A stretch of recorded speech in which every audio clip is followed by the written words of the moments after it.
বিএনপির নাম বিক্রি করে আর তৃতীয় পার্টিকে ভাড়া দিচ্ছে এখন আমাদের সাথে জ্ঞান করার জন্য। এখন আমরা চাচ্ছি আমাদের ক্ষতিপূরণ দিলে আমরা এমনি চলে যাবো। আমার অবকাঠামো প্রায় 2-2.5 কোটি টাকা অবকাঠামো, ওইগুলো সহ দিয়া এবং পার্কের এখানে আছে প্রায় 25-30 লক্ষ টাকা। এইগুলো যদি দেয় তাহলে আমি এমনিও চলে যাব।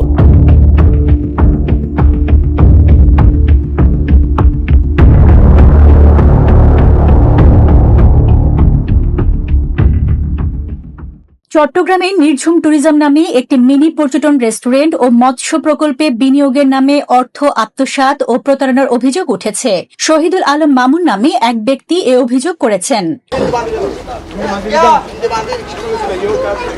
ভুক্তভোগীর দাবি, প্রকল্পটিতে যৌথভাবে ব্যবসা পরিচালনার উদ্দেশ্যে তিনি উল্লেখযোগ্য পরিমাণ অর্থ বিনিয়োগ করেন। তবে পরবর্তীতে সেকান্দার মেম্বার নামে অপর এক ব্যবসায়িক অংশীদার বিভিন্ন সময় নানা অজুহাতে তার কাছ থেকে অতিরিক্ত অর্থ গ্রহণ করেন। অভিযোগে বলা হয়, বিনিয়োগের টাকা ফেরত চাওয়া হলে তা আর ফেরত দেননি সেকান্দার মেম্বার, বরং টাকা ফেরতের দাবি জানালে উল্টো ভয়ভীতি প্রদর্শন ও প্রভাব খাটানোর অভিযোগও ওঠে তার বিরুদ্ধে। এমনকি ভুক্তভোগীদের প্রকল্প এলাকা থেকে উচ্ছেদের পায়তারা করছে বলেও দাবি করেন তারা। একটা পার্কের মতো করি আমরা, বসাখানিক খুব ভালো হয়েছিল, তারপরে সিরোলেটে মেরে ভেঙে দিছি।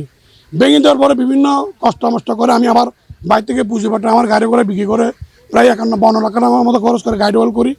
গাড়ি ওয়ালের মধ্যে বসি আমি চলে যাবো এখান থেকে, আমার আর সহ্য হচ্ছে না ব্যবসা বাণিজ্য। আমরা একটা বসার পরে সে আমাকে 25 লক্ষ টাকা নগদ প্রদান করার পরে তুমি চলে যাও। তা আমি আমার টাকা এদিকে 26 লাখ, ওদিকে এগ্রিমেন্টে 25 লাখ টাকা আমি না দিলে, তার ওদিকে তো 15 লাখ টাকা না দিলে আমি যাবো কেমনে, সে ওখানে চলে যাও। তারপর 2018 সালে লাস্টে সেটি ভেঙে ফেলে, সিডিএ ভেঙে ফেলে। সিডিএ একটা অনুমোদনে কিছু টাকা পয়সা দেয়, টাকাটা ওনার নামে বরাদ্দ হয়। 1,15 লাখ টাকা মতো আমি পাওনা আছি। সারাদিন চৌধুরী পাওনা আছে প্রায় একদিকে 50 লাখ টাকার মতো।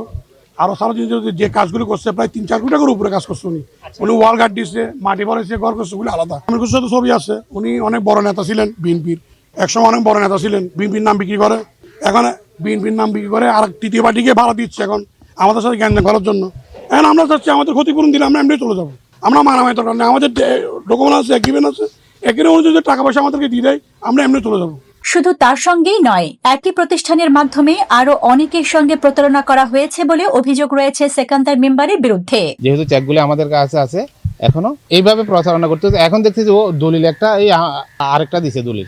আমি চাই আমার টাকাগুলো যদি, আমার অবকাঠামো প্রায় 2-2.5 কোটি টাকা, ওইগুলো সহ দিয়া এবং পার্কের এখানে আছে প্রায় 25-30 লক্ষ টাকা। এইগুলো যদি দেয় তাহলে আমি এমনিও চলে যাব। আমি জোট জামিলাতে আমি নাই ভাই, আমি শান্তিপ্রিয় মানুষ। আমি চাই এগুলো আমাকে দিলে আমি চলে যাব। মানে এই ধরনের যদি মানুষের সাথে প্রতারণা করে, সরকারি আইন আছে, আইনে এই ব্যবস্থা নিবে। এটা আমার তো আর কি বলবো, সরকার তো সুন্দর আইন আছে, একটা সুন্দর সরকার আসছে, ব্যবস্থা নিবে ইনশাল্লাহ।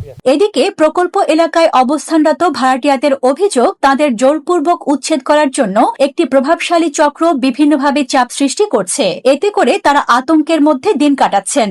মালিক কে হইতেছে, কে হইতে না হইতেছে, এটা আমাদের বুঝিবার ব্যাপার না। আমরা এখন চাইছি যে আমরা ওদের নিরাপত্তা, আমরা চাই নিরাপত্তা। ওই দিন তো ধরতে গেলে আমার উপরে ধরে আসছিল সেদিন হোটেলের ভিতরে। পরে আমি বলছি, আমি কেন বাইর হবো, আমি কি আপনার থেকে ভাড়া নিছি? আমি ভাড়া নিছি যার থেকে আমার জমিদার আছে, আমি যার থেকে, আবার লিটন কাকা আছে, উনি আমার ইনচার্জ, উনি দিছে আমার ঘর ভাড়া। আর ঘর ভাড়া উনারা আমি দেই, ওনারা কারেন্ট বিল দেই। উনি যদি বলে এখন বাড়াইতে, তাহলে আমি বাড়াবো। দুলাল কাকা আমার যদি বলে এই মুহূর্তে তুই বাড়া, তাহলে আমি বাড়াই যাবো। উনি তো আমার বলে নাই, তাহলে আমি চিনি আমার জমিদার রে, আমি আপনারই চিনি না। এটা কি জন্য বলছে, উনি আমার কাছে ধরে আসছিল আমার ইয়ে করার জন্য। এখনই বাড়াবি, এখনই তালা মারি। 1 মাস আগে আমার তোর কইছে তুমি যদি দোকানদারি করতে হয় তোমার 5 লাখ টাকা দেওয়া লাগবে।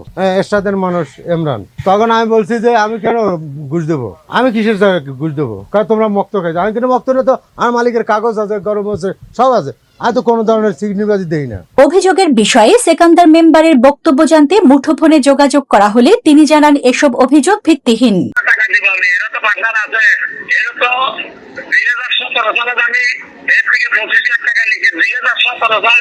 আমি 37 লাখ টাকা দিচ্ছি, এখন বর্তমানে 50 লাখ টাকা আমি পাওয়া আছি। আবার আমার কাছে কিসের টাকা পাবে? এগুলো সিটিং লোক তো, আমরা সিটিং না, আমরা তাহলে লোক আমি টাকা জোগাড় করে এরা পাইলে এরা নিয়ে যাবে, আমি পাইলে আমার দিয়ে যাবে। আমি তো পাওয়া আছি, এই টাকা রেখে 25 লাখ, বর্তমানে 50 লাখ টাকা নিয়ে গেছে। Desk report, news day 24।